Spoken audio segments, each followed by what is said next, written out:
So I'm documenting this process that I'm going through. I recently was cut off completely by a friend of mine. He's an actor who I discovered online when I was 19. He's a really brilliant, talented British actor.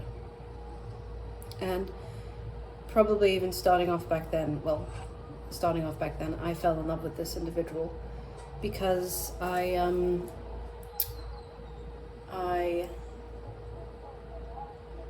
I was young, I had this obsession with Phantom of the Opera, and I had my sexual awakening during that time.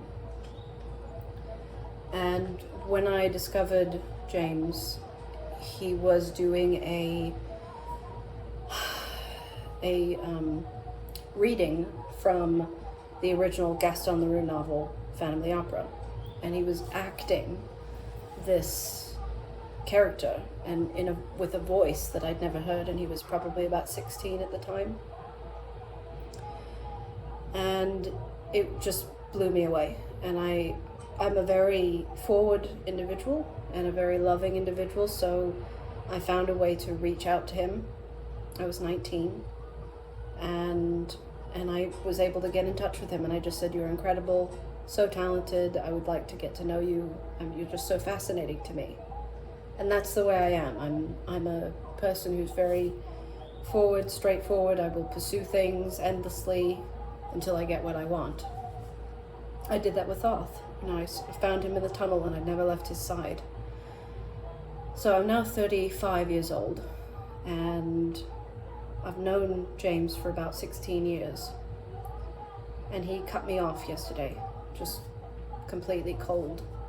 And there's a various amount of reasons why that happened. Over time, it was always kind of an unhealthy relationship because it functioned mostly online through emails and all that. So there was an uncomfortable, unnatural way of communicating. But there was also a lot of depth to it that I personally experienced with it, where he would open up to me in ways that very few people in my life have opened up to me, and which made me feel closer to him. And in turn, it made me kind of fall in love with him. But sadly, he's gay, and he was, even when he was 16, he just didn't tell me. And I told him back when I was 19, when we were first speaking on this Windows Messenger thing. We were only typing to each other. And I told him, I messaged him that, and I said, "I think I'm in love with you." And I'd never been in love with anyone else before, and he'd never had anybody tell him that.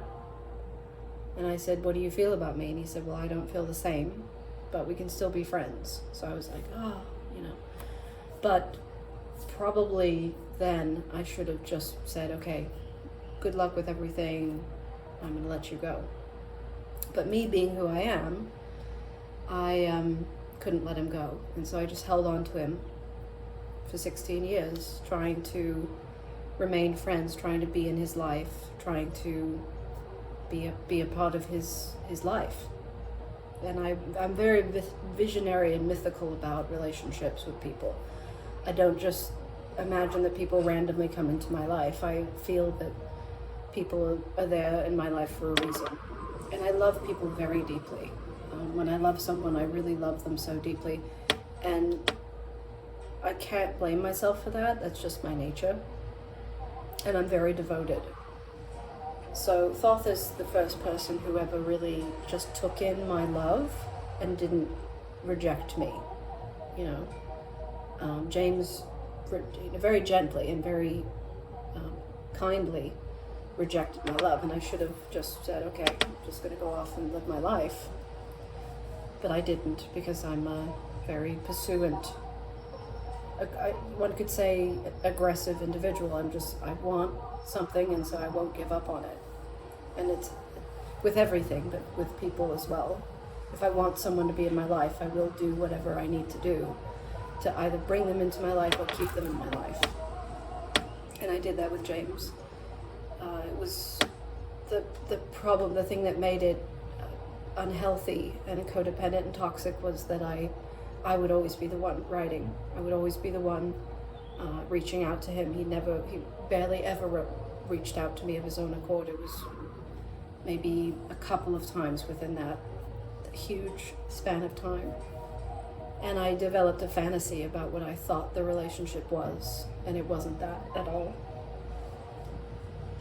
So when he cut me off yesterday, he did it as gently as he could. He was as kind and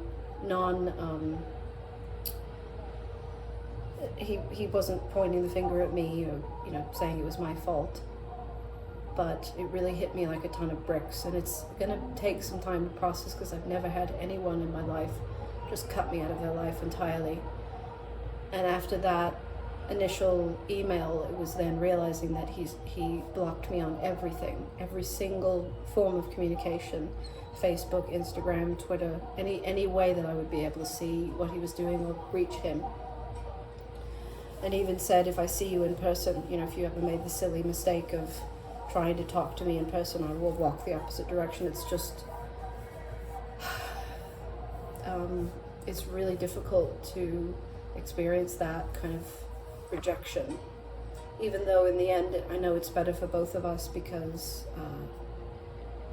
it wasn't healthy and I should have let go of him a long time ago.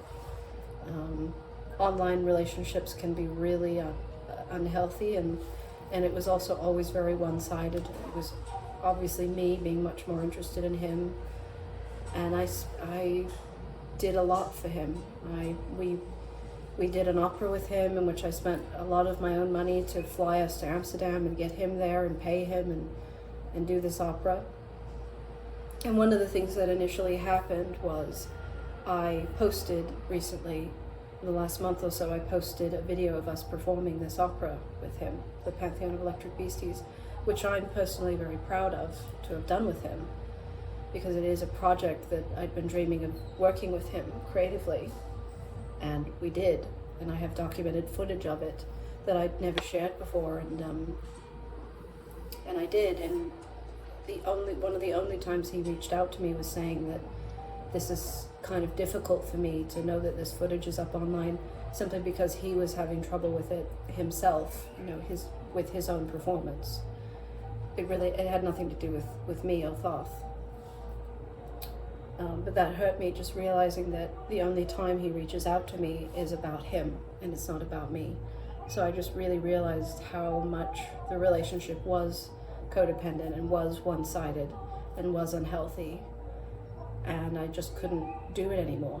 And I also didn't feel like I could express my feelings at all. I didn't feel like I could actually just honestly say, I feel hurt when you do this, I feel this when you do that.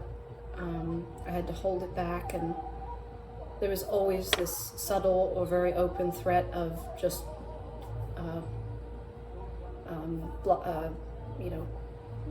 having me not be in his life anymore if I did continue to say I needed more than he was willing to offer me. So, but I really just came to the understanding that I deserve to be loved in the way that I need to be loved, that I don't need to spend my time on people that cannot give me the love that I deserve as a human being. Every other relationship that I have in my life, every other person that I'm close to, it goes both ways. They care about me and I care about them. And I can openly tell them that I love them and that I care about them and I miss them. Whereas with James, I was never really comfortably able to say that. It was a few times over the last many, many years of us really being able to say I love you to each other. But I don't really even know why that was said. But there's a thing of someone just being too nice and allowing a relationship to continue just because they don't want to cause pain, because it's very painful to be cut off by someone. I know I'll never see him again, I'll never speak to him again, I won't ever be able to see him perform again, which is something that I loved doing. We flew all the way to York many years ago in October of 2019 to see him perform a piece that he'd written and it was incredible. I won't be able to do that anymore. And I gave him a lot of money over the years, just supporting him in his work. I was there for him when he was really struggling and helped him a lot. He helped me too. He was there for me when my mother was dying and when I was having difficulties with my sister and all that. He was there for me, and he'd listen to me. At the best of times, we were very caring, considerate, and good friends. And at the worst of times like this, it turned into a very toxic, unhealthy relationship. And I have to acknowledge my part in it, that I allowed it to go on for a lot longer than it needed to, than it should have. I should have let him go. But like I said, I have tendencies to not be able to let people go. I have tendencies to just not be able to say, I can't do this anymore. I'm willing to just be continuously in someone's life and be loving and try to figure it out and try to make it better. Thoth was the only one who's really been able to do that with me, to just stick with me and not give up on me. I have maybe one other friend, my friend Kira, who's been like that. She's there for me, and we've gone through some difficult times together, but we're still friends and we forgive each other and have been able to move on and maintain a healthy, loving, mutually admiring friendship that's good for both of us. But when I think about any other person who's met me in my life or known me, any person who is in our life, who is a friend of ours, a close friend, they came to us. They came into our lives by coming to see us perform in public, seeing us at a show, seeing us play in different spaces all over the world. But then I would, pull them into our lives. Like with Kira, I saw her dancing up on the hill, and I just pulled her down, and I said, "Come down and dance." And then she did, and then she became my friend pretty instantaneously. And then with our friend Forrest, I was able to, he would come and secretly hide in different spots in Balboa Park in San Diego and watch us secretly, and then send us all these adoringly admiring messages saying how much he loved us and was inspired by us. And then I saw him one day, and I said, "Are you Forrest?" And then I just said, you're now going to be our friend. So a lot of people in our life, I've done that, just maintained relationships with them. But James has been the only one who only went one way. And I thought that maybe if I continued to love him, if I continued to be kind and caring and compassionate and considerate towards his feelings and towards his self, that he would eventually be able to see me and acknowledge me and really love me and appreciate me for the person I am. And he never was. I realize now that he never was able to.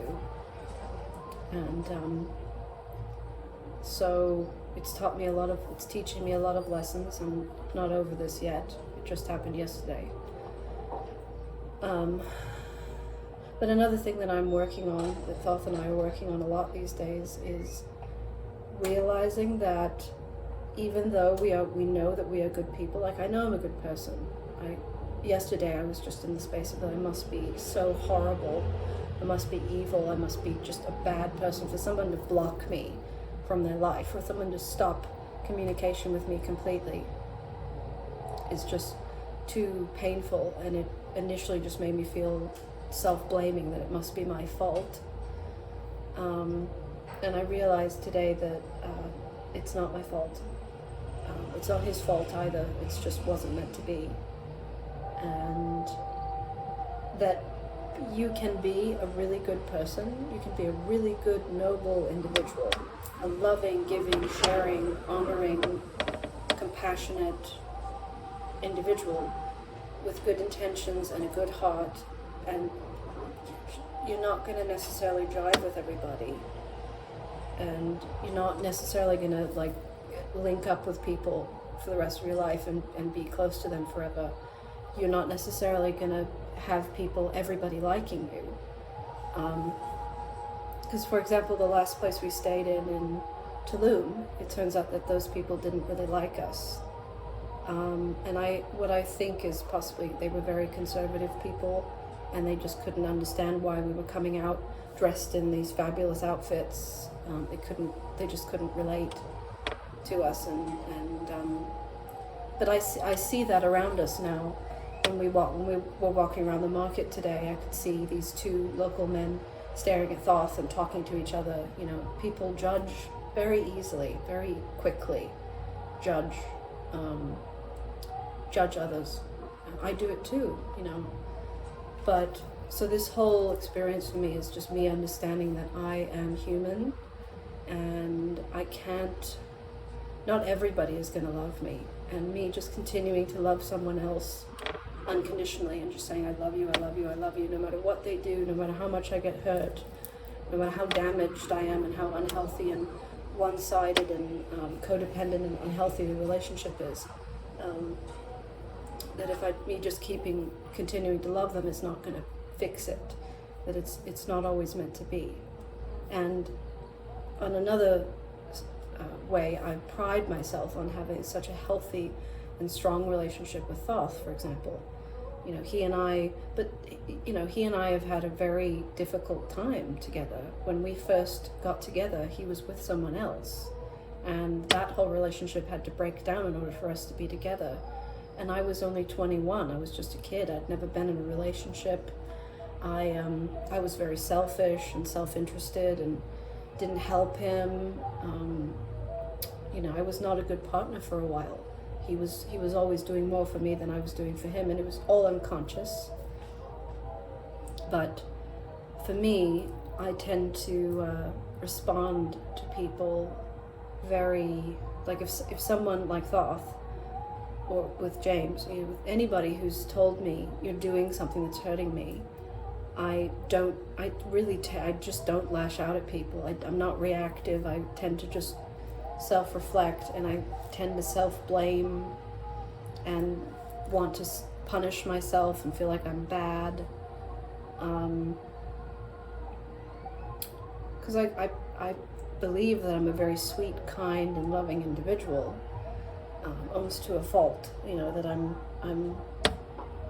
that I allow people to hurt me, even, you know, So that's something I'm learning since we've been traveling again, the last 7 months, traveling in Mexico and being on our own, is that not everybody is going to like us. You know, just because I love someone else doesn't mean they have to love me. People are not going to necessarily understand us and really enjoy what we do or like us at all. People are not going to relate to us, but like our music, like us, like our philosophies or our ways of thinking. And that has been a reason why I've hesitated sharing our life online, is because I've been afraid of being judged. And I've had one mean comment since I started the vlog up again, in which somebody said, you know, don't you think that people don't like what you're doing and you're just causing disruption and you're just annoying people when you go out and play in public? You know, that just, you know, the answer is no, I don't think that. I've just generally not thought that people might not like what we do. And so I feel like in these last few months of us going off on our own, completely on our own, and traveling and being alone with this new way of life, is that I've really been having to face the illusions that I've had. I've been having to shed these illusions, and some of them have been realizing that not everybody loves us. Not everybody's going to like what we do or understand it. Not everybody's going to continue to be in our life, especially if I confront them and say that I need, like with James, I was able to confront him and say, I need you to acknowledge and respect the time and care and consideration that I've given you over the years. And if you can't do that, then I can't be in your life. And he couldn't. So, and there will be people like that, in which they can't give you what you need. And it's very painful. And it's isolating. But in the end, I know that it's good for me to release these illusions and delusions that I've had, that everybody loves me, because I grew up my childhood was that I was a blonde-headed toothpick. I was this cute little cherubic angel with this identical little cherubic angel next to me. Blonde hair, blue eyes, the whole 9 yards. I was just this beautiful, perfect little child. And so I was given this impression in life that everybody is going to love you. You're going to have anything you want, anything you envision will come true. You will have everything you've ever desired. You are so talented, everything, the world is your oyster, and everything will just lay out before you. And it's not true. In the same way that Thoth was damaged by his mother saying, I hate men, and saying, like, nobody cares about you, you're never going to accomplish anything. Me being coddled and just, provided with everything I'd ever wanted, voice lessons, violin lessons, summers at art music camp, and anything I wanted, going to New York and seeing all Phantom of the Opera and Les Mis and anything, going to London, and just doing all the things that a privileged child would get to do. It damaged me because it made me believe that the world would just open up to me, and I could have and do and say and be anything I wanted to, and everybody would just love me unconditionally, and it's not true. So facing that and acknowledging that that is the truth, it's very painful, but in the end I think it's going to help me more than it's going to hinder me, to just acknowledge that I'm not always going to be liked. Because I think I spent a lot of time during public performances for the last decade being afraid of people not understanding and not liking me and not relating to me. And now I can understand that I live a very unusual life. I'm a 35-year-old woman, and I walk around wearing unicorn horns on my head, and I dress in bright, colorful clothes, and I wear outrageous makeup, and I sing out in public in the street.